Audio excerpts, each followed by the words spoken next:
Graça e paz, a paz de Deus, Shalom Adonai, graça e paz, Deus abençoe ricamente a sua vida, boa noite.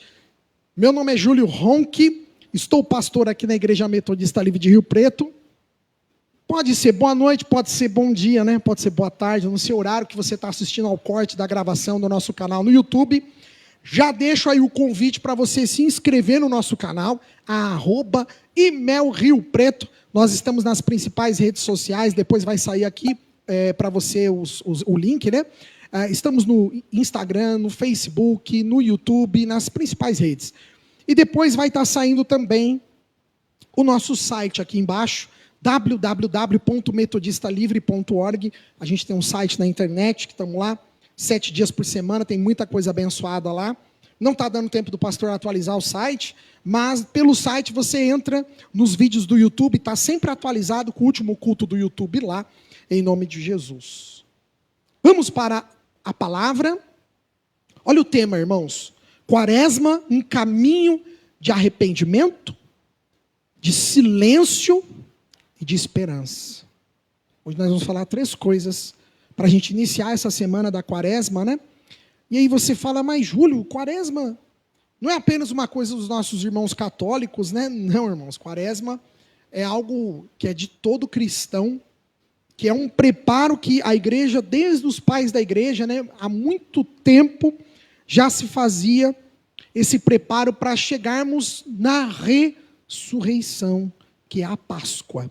Então são 40 dias que marcam o nosso tempo de preparação espiritual até celebrarmos a ressurreição. Historicamente, a igreja cristã separou esse período como jornada interior, como um momento de arrependimento sincero, momento de renovação, de esperança. E não se trata apenas de liturgia. Por favor, que a Quaresma não seja só liturgia, mas que seja realmente uma transformação do coração de todo cristão.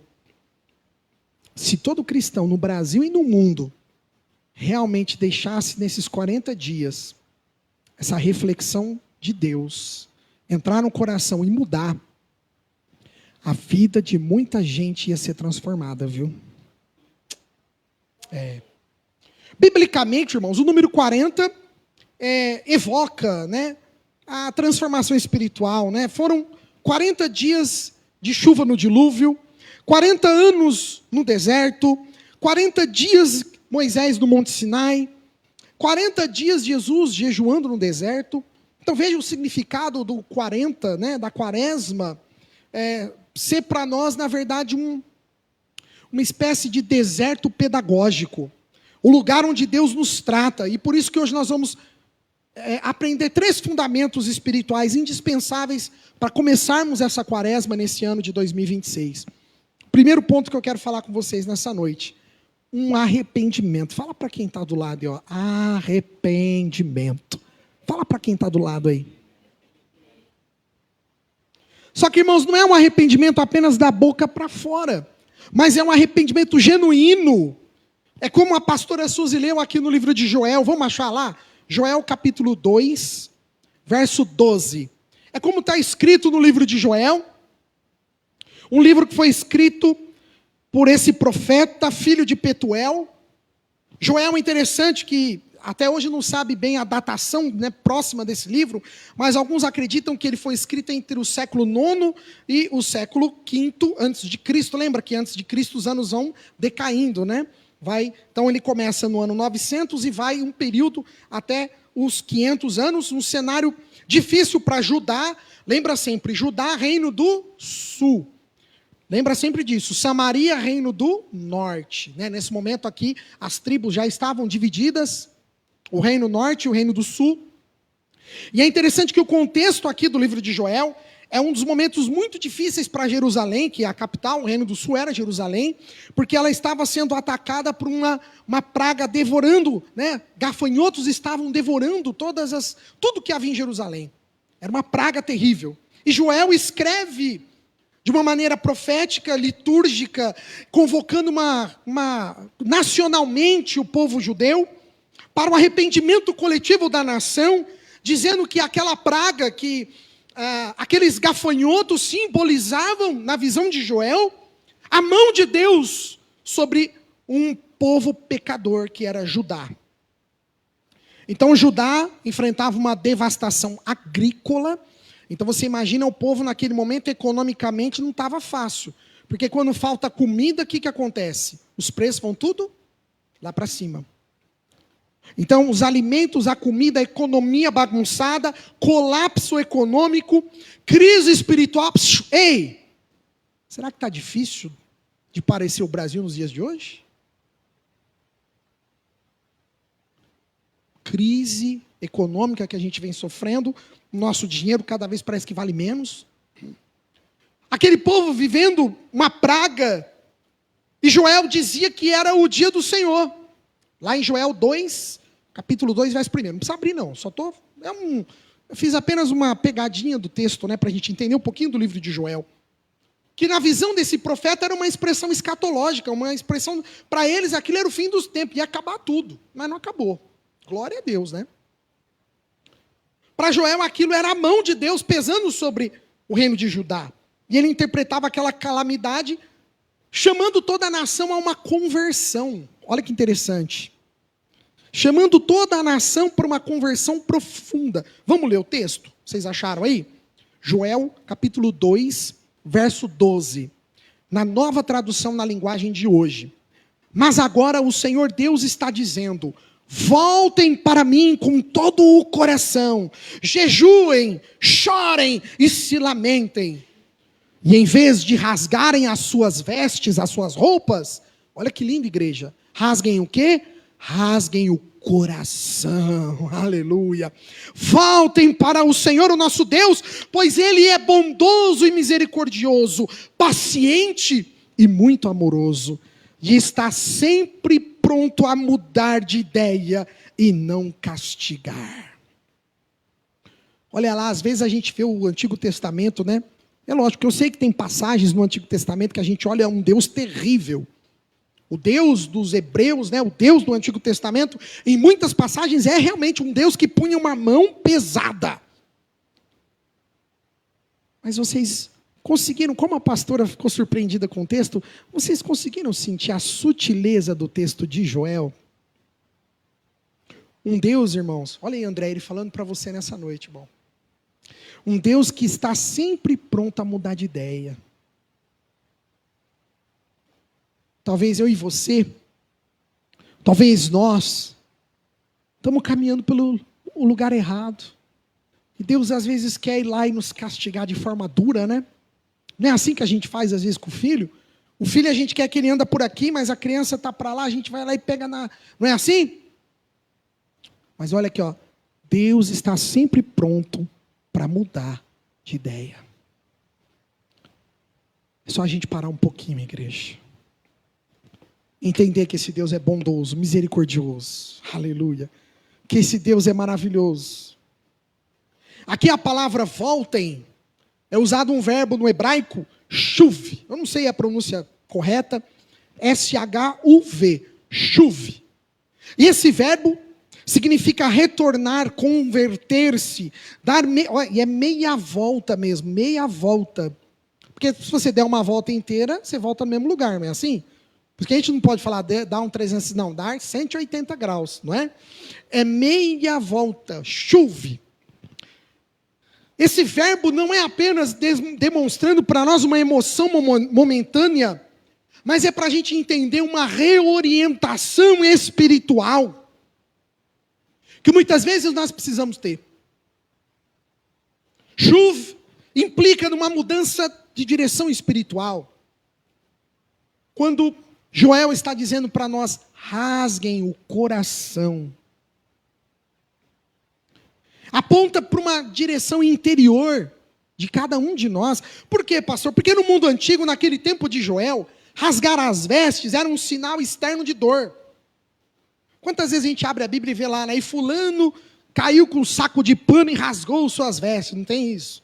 Era comum para a cultura dos judeus, dos hebreus, esse rasgar as suas vestes era uma maneira deles demonstrarem um sinal de muita dor, de muito pranto, de algo muito doloroso. Só que olha que interessante, Joel está dizendo para a gente não ser hipócrita.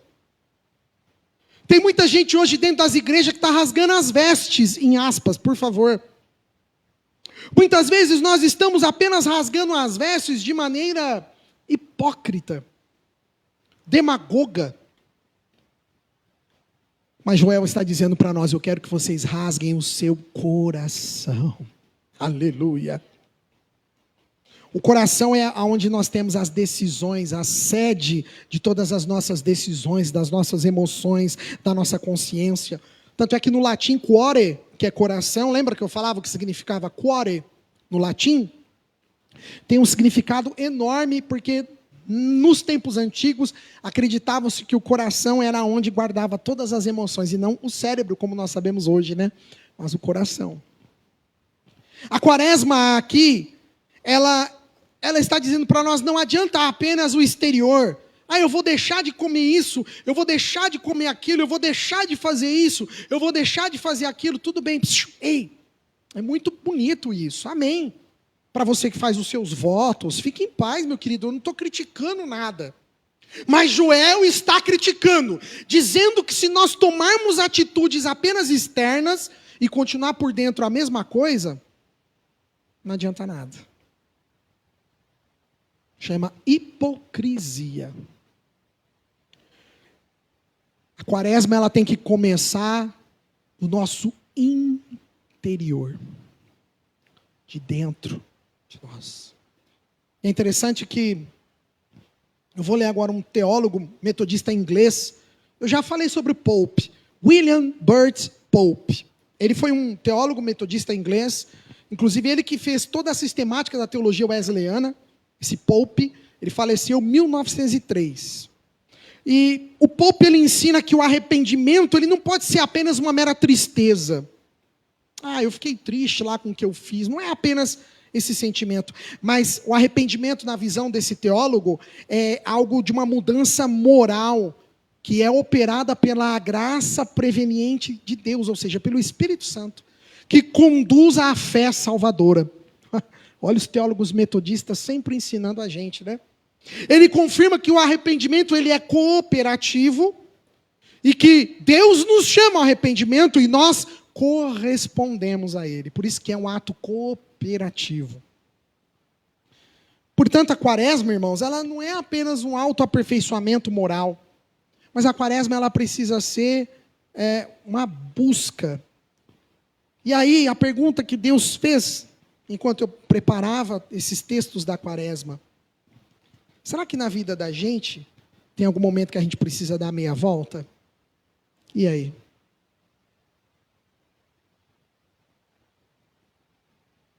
Onde será que às vezes estamos rasgando vestes ou estamos rasgando o coração?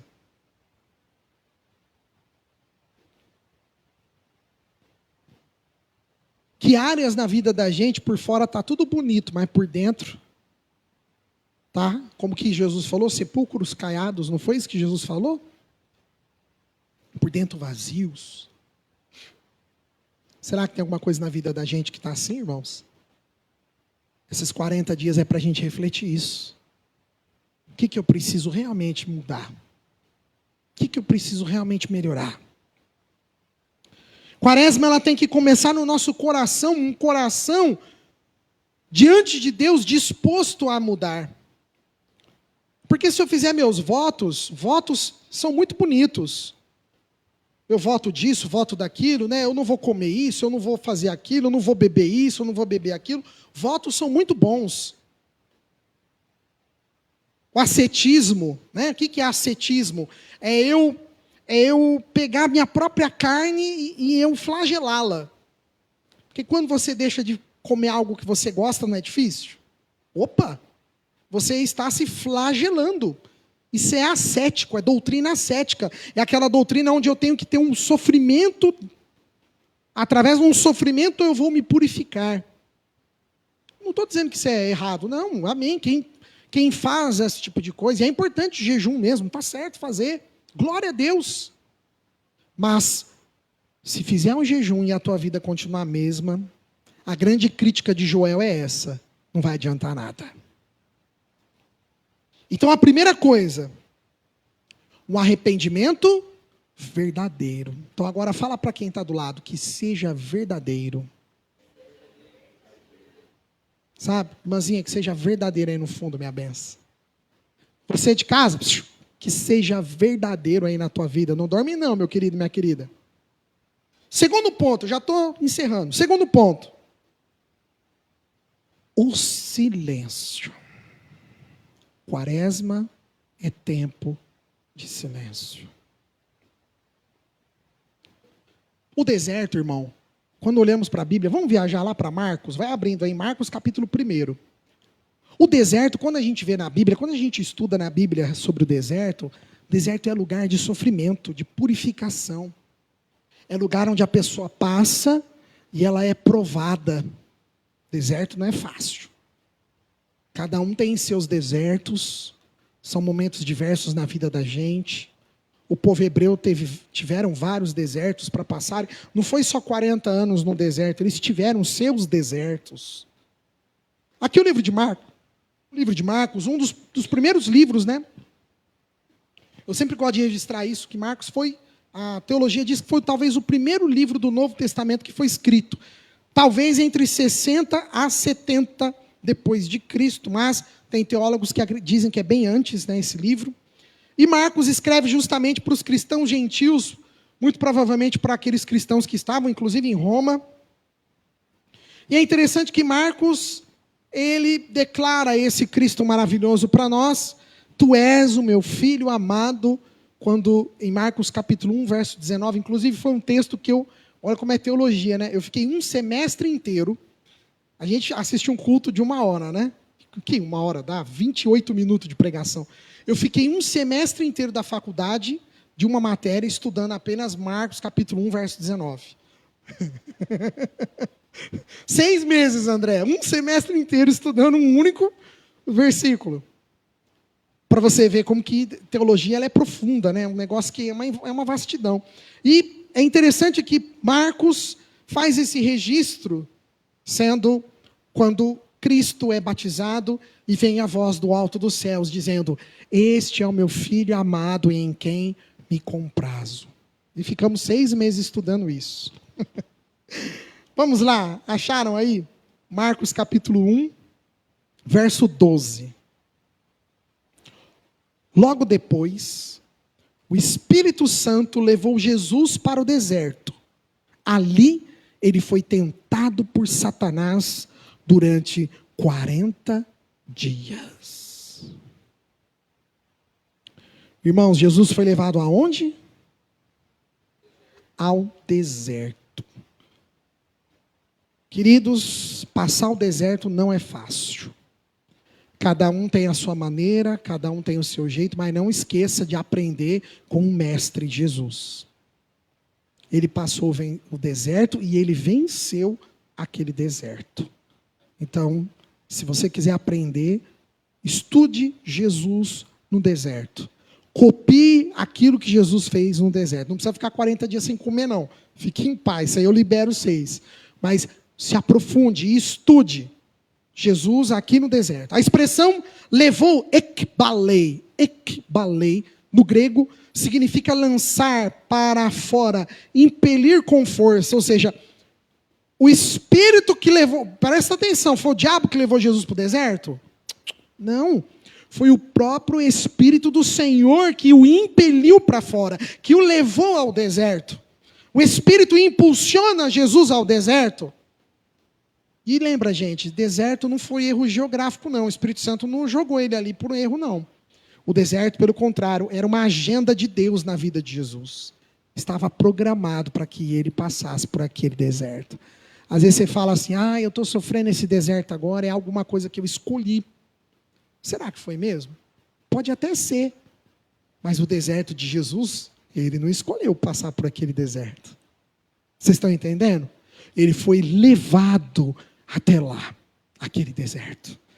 Deserto, no grego, significa eremos. Por isso que fala lugar ermo, né? Hoje, né, a gente usa a palavra ermo. Eremos, no Strong, no dicionário, significa lugar solitário, inabitado, desprovido dos recursos humanos. Olha lá.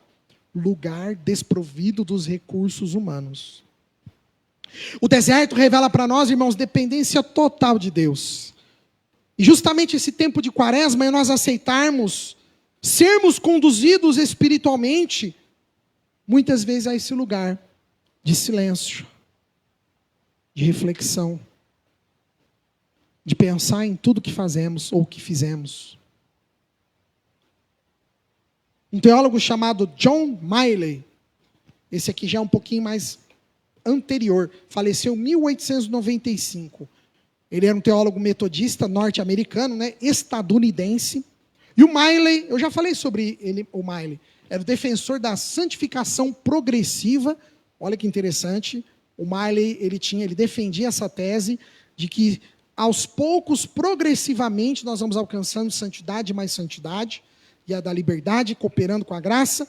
E o Miley, esse teólogo estadunidense, sustenta que as provações são instrumentos pedagógicos da graça. Forte, hein? Se vocês conseguiram compreender? As provações que nós passamos, muitas vezes, o sofrimento, a dor, o deserto, é a maneira que Deus encontra para nos ensinar. É isso que o Miley está dizendo para nós. Deus permite o deserto, não é para nos destruir. Pode ter certeza que esse momento que você está passando é agora na sua vida. Pode ser um deserto muito difícil, mas Deus não nos coloca lá para sermos destruídos. Pelo contrário, Deus coloca lá para encontrarmos maturidade espiritual. É onde a gente cresce, irmãos. Eu sempre brinco, né, que o crente gosta de academia, né? Tem uns irmãos aí que vão puxar ferro e tal. É bênção, viu? Glória a Deus, cuidar da saúde. Mas você sabe de onde a gente pode cuidar, onde mais Deus faz a gente cuidar da nossa fé? No deserto. Porque é quando está tudo lá embaixo, irmãos, que a gente ora, que a gente jejua, que a gente clama, que a gente ora, que a gente lê, que a gente busca. É quando a coisa está pegando fogo. É no deserto. É lá no deserto, onde Deus revela tudo aquilo que nós precisamos. E aí a pergunta que Deus fez para mim essa semana: não adianta a gente fugir do deserto. A gente tem que passar por ele. Ó, ficou todo mundo quietinho agora, hein? Ô Jesus, ó, tem gente que tá comendo dedo. Quando ele falou isso, eu baqueei também, irmãos. Não tem como a gente fugir do deserto. É só a gente pensar na história de Jonas, né? Deus deu uma ordem para ele. O que aconteceu? Virou um inferno a vida dele. E não só a dele, né? A daqueles marinheiros no barco. Lembra a historinha de Jonas? Eu fiz aqui uma pregação maravilhosa. Deve ter no nosso site aí. Já faz uns 3, 4 anos. Um estudo sobre o livro de Jonas. Gente, bagunçou a vida de Jonas, bagunçou a vida do capitão do navio, bagunçou a vida dos marinheiros, bagunçou a vida das pessoas. Por quê? Começaram a jogar todas as cargas. Já pensou? O avião dos Correios começar a jogar todas as nossas compras da Shopee. Aí vem só aquele aviso assim, ó, não vai chegar a tua compra. Você já pensou? Jonas bagunçou a vida de todo mundo no reino antigo. Será que tinha Shopee lá no tempo de Jonas, né? Os marinheiros levando as encomendas? Porque a Bíblia fala que eles começaram a jogar tudo, porque acharam que ia morrer. Não adianta querer fugir do deserto. A gente pode sair do deserto, mas fugir de passar por ele, não tem como não, irmãos. Sabe por quê? Porque nós temos medo de confrontar justamente as nossas dificuldades, as nossas tentações. Aceite que Deus usa períodos áridos, períodos difíceis, períodos desafiadores, para também nos moldar, nos formar. Por isso que esses 40 dias é para nos chamar às disciplinas espirituais. Toda vez que eu falo em disciplinas espirituais, se o Marcos e a Débora estiverem assistindo, eu não sei se eles estão assistindo, mas eu lembro do Marcos, o irmão Marcos. ele trouxe aqui uma pregação uma vez sobre as disciplinas espirituais. Vocês lembram disso? Lembra nada, né? Vocês veem como que quando eu ouço uma palavra, guardo? Eu guardo aquilo, ó, falou o Senhor. E o Marcos que trouxe uma mensagem sobre as disciplinas espirituais. E eu elenquei algumas delas, é lógico que tem mais. Mas a primeira, né? Isso todo mundo faz, né? Oração. A primeira disciplina espiritual é a oração. A segunda, jejum. Ei, irmãos, mesmo tem que fazer jejum. A terceira, leitura da palavra, devocional. Né? Ler, meditar. Outra disciplina espiritual, introspecção.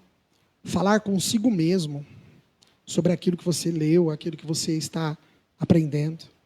O deserto, aprenda uma coisa, irmãos, precede a manifestação pública da vinda do reino de Deus. Você pode ver, quando Jesus terminou o seu deserto, quando ele venceu as tentações, quando Jesus vence Satanás, o que precede? Começa o reino de Deus ser estabelecido no ministério dele. Aí ele começa a proclamar o evangelho às nações. E o último ponto, irmãos. Então, o primeiro ponto, nós falamos sobre arrependimento. O primeiro ponto é a gente se arrepender. O segundo ponto, nós falamos sobre o silêncio, o deserto. E o último ponto, irmãos, a esperança. Sabe, queridos, vamos abrir lá em Romanos, vamos viajar lá para o livro de Romanos. Capítulo 5, verso 1. A esperança na restauração. Meu querido, o deserto não é para sempre. A luta não é para sempre. Sabe? As dificuldades não são eternas. Eu sempre brinco para o Isaac, eu sempre falo para o Isaac, falo, filho, tudo na vida tem começo, meio e fim. Eu sempre lembro de uma professora minha, no terceiro colegial, ensinando redação, e ela falava, Júlio, uma boa redação, ela tem que ter começo, meio e fim. Uma peça também, não é, doutor? A peça jurídica também tem que ter, né, o prólogo, a introdução, depois os fatos, o direito, e, por final, os pedidos, o fim, a conclusão. E na nossa vida é a mesma coisa, irmãos. Tudo tem começo, tem meio e tem fim. Acharam Romanos? Capítulo 5, verso 1, na Nova Tradução.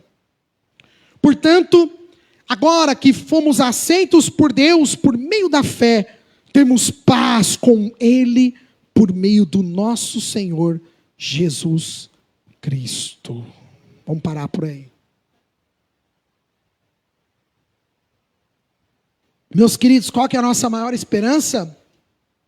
Agora que nós somos aceitos por eles, por Ele, irmãos.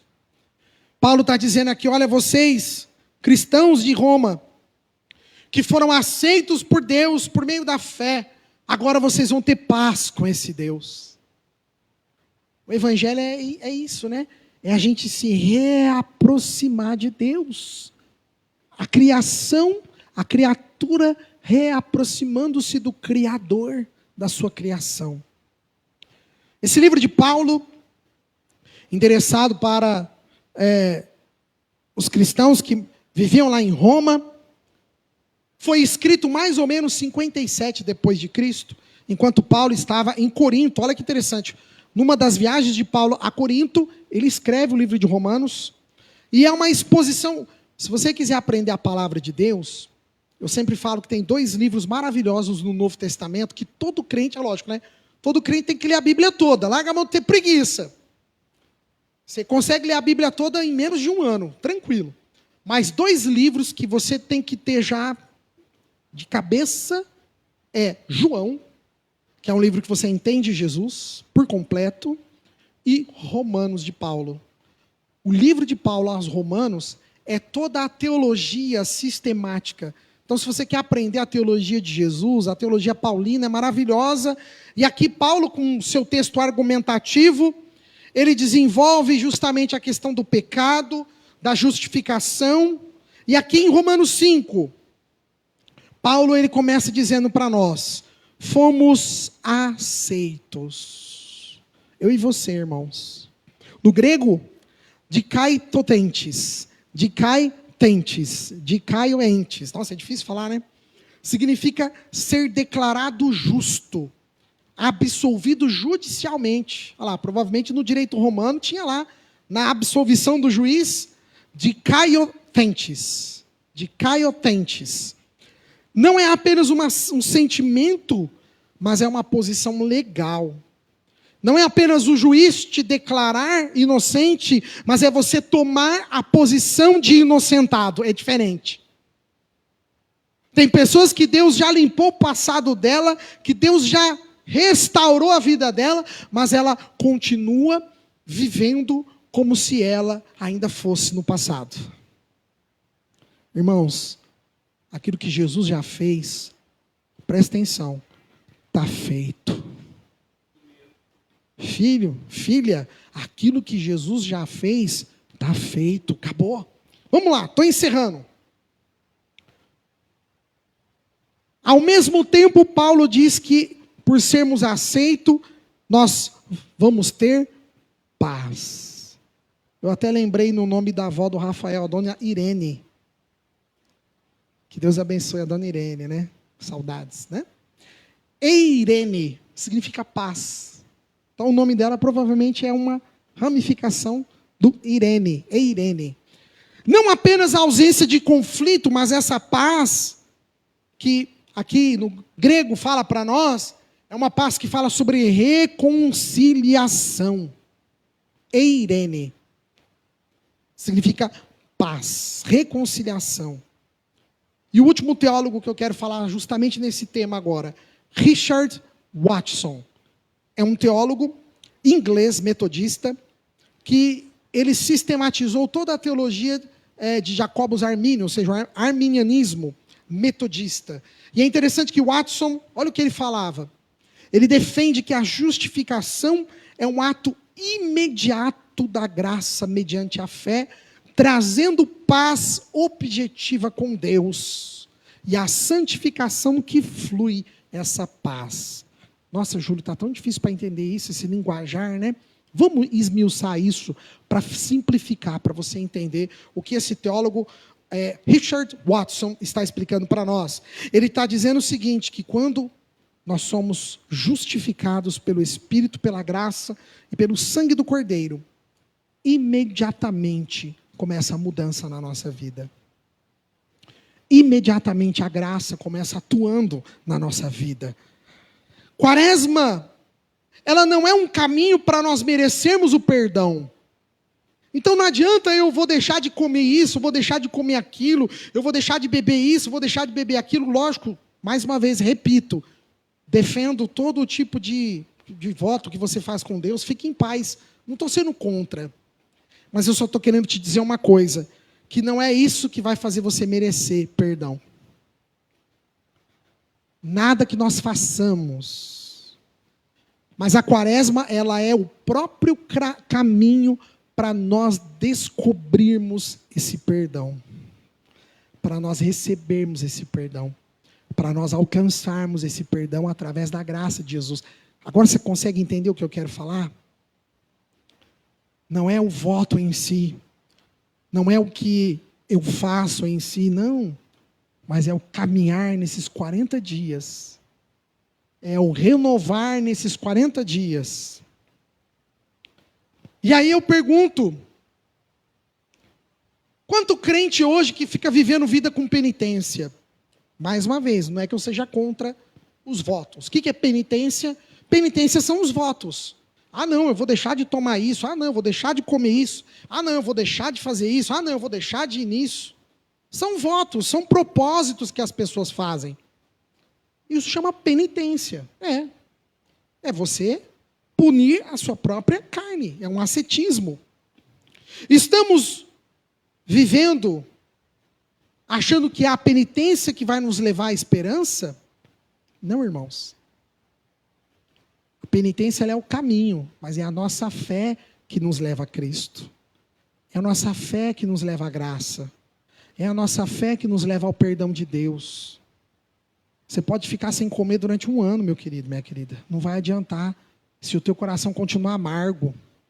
Se o teu coração continuar ruim. Se a sua mente continuar com esse mesmo jeito que você levou o ano passado todo. Você pode ficar sem comer o que você quiser. Não vai adiantar. A grande crítica de Joel é justamente essa. Não é externar algo, mas é rasgar o nosso coração.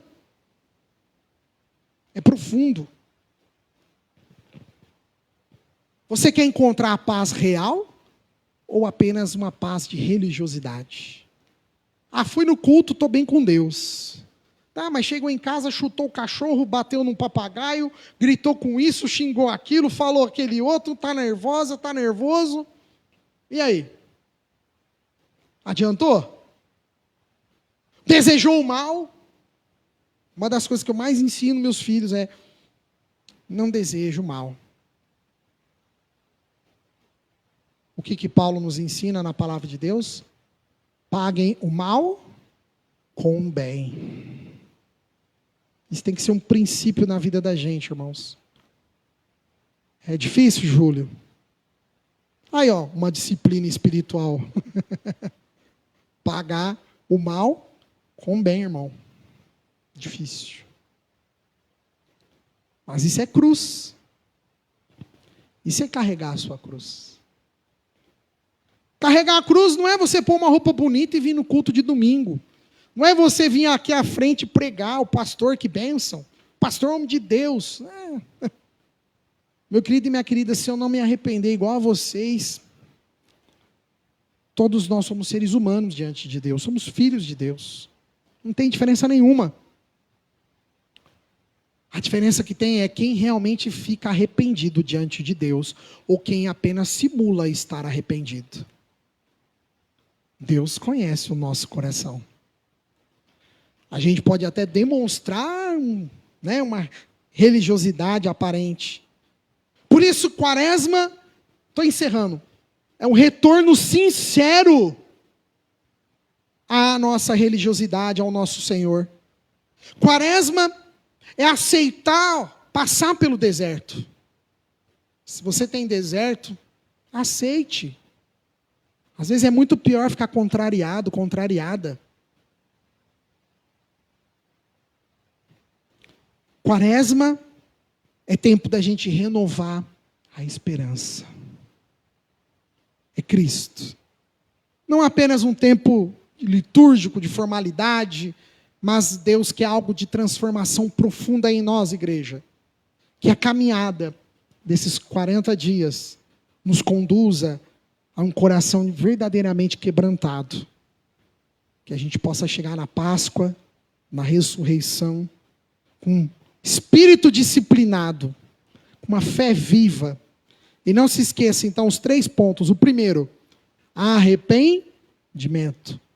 O segundo, silêncio, deserto. E o terceiro, a disciplina com a esperança. Essa esperança da restauração dessa promessa de Jesus. Que fique essa mensagem no teu coração. Obrigado você que está até agora com a gente, nos ouvindo, nos assistindo. Que Deus abençoe ricamente. Eu já deixo aqui um convite. Vai sair aqui do lado um QR Code no YouTube, tá? Ao vivo no Facebook não tem como sair. Mas vai sair um QR Code lá no YouTube. Você escaneia esse QR Code e tem um GPS, um mapa, para chegar até a nossa localização, o nosso templo. Rua Fritz Jacó, número 1008, no bairro Boa Vista. Todos os domingos, 19 horas, horário de Brasília. Enquanto Ele nos der fôlego de vida e for da vontade dEle, a gente vai estar aqui adorando, louvando e engrandecendo o nome dEle. Você é o meu convidado e a minha convidada especial.